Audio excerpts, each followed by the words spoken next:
Kalau Anda ingin cepat menghafal Quran, saya berikan satu. Jadi setiap pertemuan satu ya, kita ya. Sepakat? Baik. Yang sekarang kita ambil tentang bagaimana mengatasi keterlambatan dalam hafalan. Pernah merasakan ini enggak?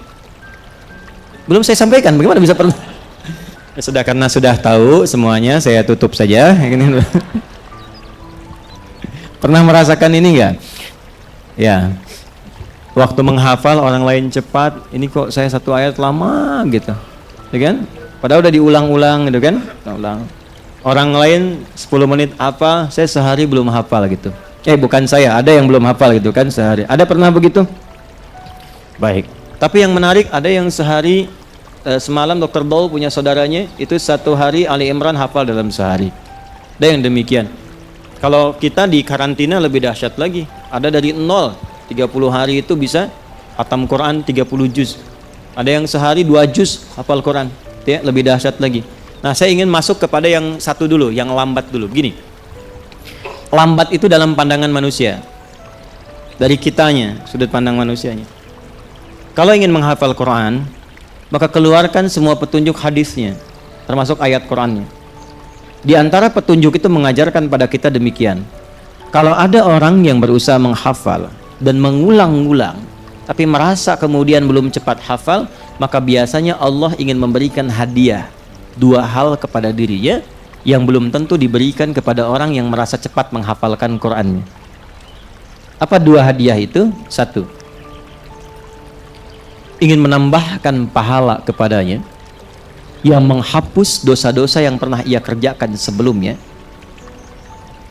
sebelum Allah mudah menanamkan Quran pada jiwanya. Kadang begini, ada orang yang selama ini sibuk terus pengen menghafal, ya kan?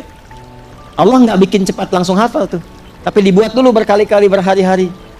Nah, itu jadikan cara melihatnya begini, kamu kemana aja selama ini, ya kan? Boleh jadi ada kesalahan-kesalahan yang pernah dikerjakan, kekurangan-kekurangan yang pernah dilakukan. Nah, masih ingat bukankah 1 huruf di 10 kebaikan? Kalau orang baca dzalikal kitabu la raiba fihi hudal lil muttaqin, sekali baca hafal selesai, cuman dapat sekian huruf kalikan. Tapi bagi Anda yang mengulang dzalikal kitabu dzalikal kitabu dzalikal kitabu, berapa banyak pahalanya? La raiba fi la raiba fi. Jadi singkatnya, kalau ada ayat yang sedang Anda hafalkan, merasa kurang cepat dihafalkan, boleh jadi bukan karena kurang cepatnya, karena inginnya Allah melimpahkan pahala dulu pada Anda sebelum memudahkan Anda menghafalnya. Jelas? Karena itu saya sarankan, sebelum menghafal Quran, niatkan pula ibadah ini di antara pahalanya untuk mengalir kepada orang tua kita.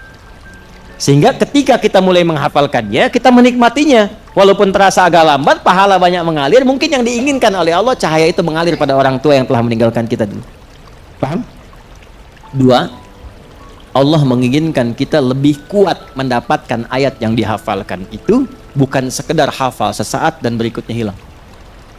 Karena itu biasanya ada seseorang yang ketika diminta menghafal, orang melihat seperti lambat. Padahal di sisi lain Allah ingin menguatkan kekuatan ingatannya, sehingga menajamkan hafalan itu sehingga tidak mudah dilupakan dalam hidupnya. Jelas? Nah, jadi kalau sedang menghafal Quran tiba-tiba merasakan, oh kok saya susah begini, jangan dianggap itu, hilangkan semua persepsi itu, datangkan keterangan hadisnya seperti yang tadi saya sampaikan. 1, rasakan Allah ingin melipat gandakan pahala dulu sebelum memudahkan menghafalkannya. Dan yang kedua, Allah ingin menajamkan kekuatan ingatan di ayat yang sedang kita hafalkan itu sebelum memudahkan yang lainnya. Karena sifat ini tidak akan terjadi di semua ayat. Tidak akan terjadi. Saat menghafal Quran itu ada ayat yang mudah gitu kan, enak, nyaman, gampang. Tiba-tiba ada yang agak lama, tiba-tiba ada yang lama sekali tuh, nggak semuanya. Dan yang paling dahsyat, ada yang awalnya susah, kesananya gampang semua.